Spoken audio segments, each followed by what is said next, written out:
you want the short answer, well, there isn't really one, but I can give you the long answer as simply and quickly as possible. I've always been confused by music copyright, even as a musician. It only took me like 3 years to really get a good understanding of it. Even though it can be complicated, I want to give you a better understanding of music copyright in the next 3 minutes. Music's been around for a pretty long time, but it's only recently that people began writing their music down, rather than pass it down to the next generation. This meant that music became a more tangible art. Now, as more people began writing their music down on paper, it had to be protected in some way.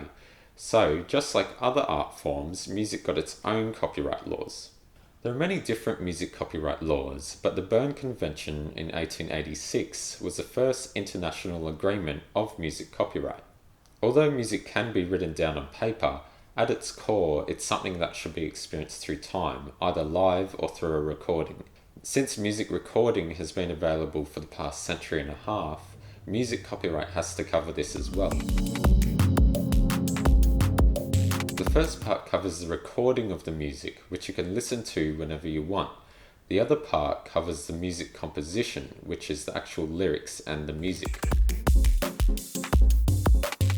This part of music copyright covers a specific recording of a song. For example, if a cover band records themselves playing All Star, then they own the copyright to that specific recording of the song, but they do not own the copyright to the actual composition. Any time that the recording is used, royalties are paid both to the cover band and to Smash Mouth, who wrote All Star.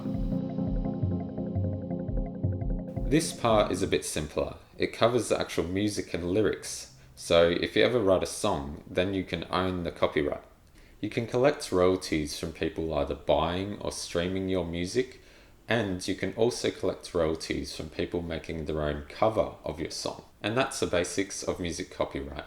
Now, obviously there are a lot more rules and regulations involved, but if you just remember these two main parts of music copyright, the part that covers the composition and the part that covers the specific recording, then you have a really good foundation. So I really hope this video gave you a better understanding of music copyright, and I look forward to seeing you in the next video. See ya.